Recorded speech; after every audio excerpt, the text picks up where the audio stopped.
Biar kulukiskan cerita horor dari salah satu followersku, Van.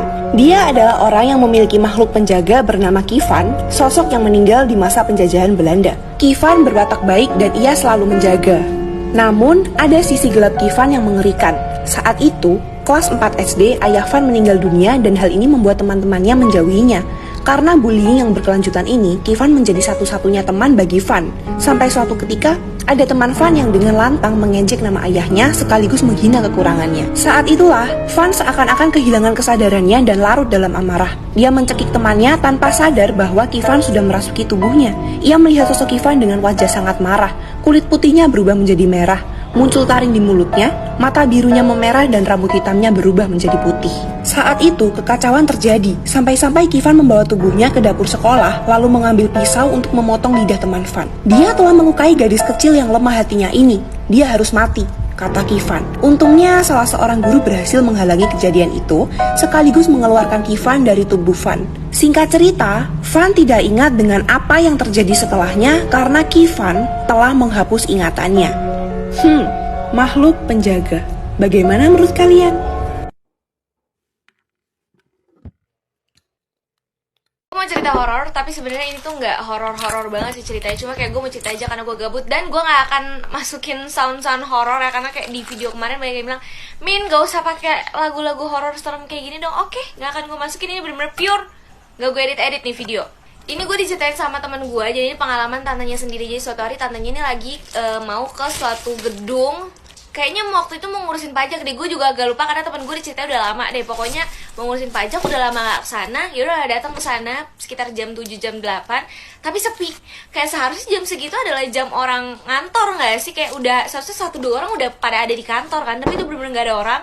Dan lampunya tuh mati, jadi bener-bener cuma ada cahaya dari luar aja gitu, bener-bener mati. Tapi tantanya gak berpikir yang aneh-aneh atau gimana, karena mungkin aja ada yang habis ultah gitu semalam, terus kayak pada ketiduran semua karena habis party semalaman di warung wow, live musik nggak dong. Tapi kayak mungkin aja nggak sih, kayak tantenya sangat-sangat positive thinking. Masuk ke gedung, tantenya langsung naik lift, pencet lantai paling atas karena kantornya di lantai paling atas. Kita umpamain aja di lantai 15. Nah sebelum sampai lantai 15, tiba-tiba tuh liftnya berhenti di lantai 9. Pas kebuka liftnya tuh bener-bener langsung lorong dan gelap banget. Di situ nggak ada cahaya sama sekali, bener-bener lorong gelap. Terus tantenya bingung kayak, ini lift berhenti kan kalau ada yang mencet. Ini bener-bener nggak ada orang sama sekali. Di situ udah mulai nggak enak. Yaudah akhirnya tantenya tutup lagi liftnya, naiklah sampai ke lantai 15. Sampailah di lantai 15, tantenya turun. Terus itu keadaan sepi dan ada satu cowok mas-mas nih lagi beresin barang, kayak masukin barang ke dus-dus, kayak nggak tahu kurir nggak tahu OB deh pokoknya. Ditanyalah ke mas-mas ini kan tantenya, Mas ini kantornya udah tutup atau emang belum buka atau gimana? Terus masnya bilang ini udah pindah, jadi kantornya udah nggak di sini lagi, dan emang ini semua gedung nih rata-rata kantornya udah pada tutup semua bu gitu. Terus akhirnya tantenya bilang, oh udah pindah ya, makasih ya mas segala macam. Terus cabutlah nih ke bawah. Pas turun keluar udah terang kan, itu ketemulah sama tukang ojek.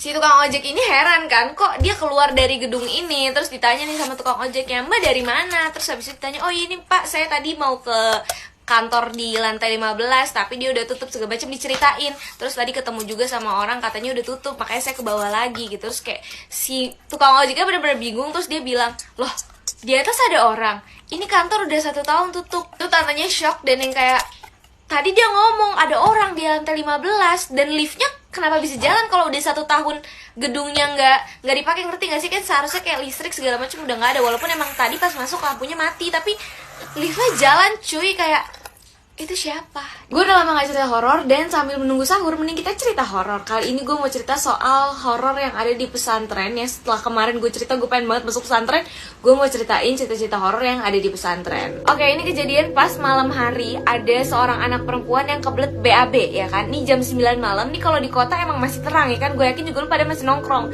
Cuma nih pesantren letaknya ini jauh dari kawasan warga-warga dan lumayan terpencil, dimana di samping-samping pesantren ini masih banyak pohon-pohon rindang yang gede-gede. Jadi otomatis ini gelap banget kan di situ, dan lampunya juga cuma ada beberapa tempat aja, nggak di seluruh tempat ada lampu otomatis, ya masih remang-remang gitu lah. Nah cuma karena udah saking kebeletnya nih cewek, akhirnya dia memutuskan untuk tidur. Enggak dong, bisa-bisa jebret di kasur dong. Dia ke kamar mandi lah, gila kali. Dia memberanikan diri untuk ke kamar mandi yang posisinya nih, posisi kamar mandi ini nih di luar asrama. Lu bayangin aja tuh, udah malam-malam, semua orang udah pada tidur ya kan, dia sendirian keluar dari asrama. Itu kondisi lampunya itu remang-remang, dia harus ngelewatin lapangan terus baru keluar asrama, baru ada kamar mandi. Ini apa gue ceritain maju-maju begini sih? Munduran aja dong, santai aja Min. Sampailah dia di kamar mandi. Jadi kamar mandi itu ada 2 bilik dan di tengah-tengahnya itu ada sekat tembok gitu. Tapi di tengah tembok di sekatan itu tuh ada bolongan yang bisa lah untuk ngoper kayak sabun, sampo dari kamar mandi satu ke kamar mandi satunya lagi. Nah pas sampai di kamar mandi, si cewek ini tuh udah ngeh kalau di kamar mandi satunya lagi tuh ada orang yang lagi mandi, karena suara jebar-jeburnya tuh kayak buru-buru dan kenceng banget. Tapi dia nggak peduli karena kayak udah kebelet banget dari ujung nih, kayaknya dikit lagi tuh udah cepirit gitu. Singkat cerita akhirnya udah kelar buang hajatnya, habis itu mau cebok dong. Pas dilihat, ini ngapa gayung kagak ada gitu kan. Ini dia baru sadar kalau nggak ada gayung dan nggak ada sabun juga. Mikir dong, ini gimana nih, udah nggak ada tisu juga kan, udah berasa orang barat kita pakai tisu kan, nggak bisa tuh, nggak enak kan. Akhirnya nih karena di kamar mandi sebelah itu masih jebar-jebur terus, nih udah kagak tahu deh berapa ember yang dihabisin karena dia jebur-jeburnya tuh cepet banget. Dan kayak berarti kan kayak air yang dibutuhin sama dia tuh banyak banget kan. Terus akhirnya si cewek ini memberanikan diri, walaupun sebenarnya agak takut juga, siapa yang mandi malam-malam kan.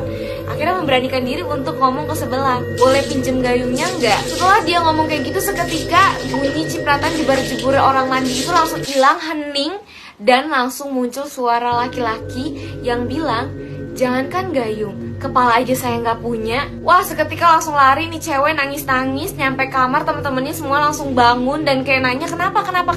Tambah kaget lagi, si ceweknya lupa pakai celana. Kalau gue jadi dia juga panik sih, kayak gue udah lupa tuh celana bodo amat di celana, yang penting gue kabur dari situ. Sekitar tahun 2015, ada 11 anak SMA di Jakarta. Mereka ini tuh ikut ekskul pecinta alam di sekolahnya. Isinya kebanyakan cowok sama ada 1 orang cewek. Pada saat itu mereka tuh mau naik gunung Sumbing. Akhirnya mereka berangkatlah dari Jakarta ke Wonosobo.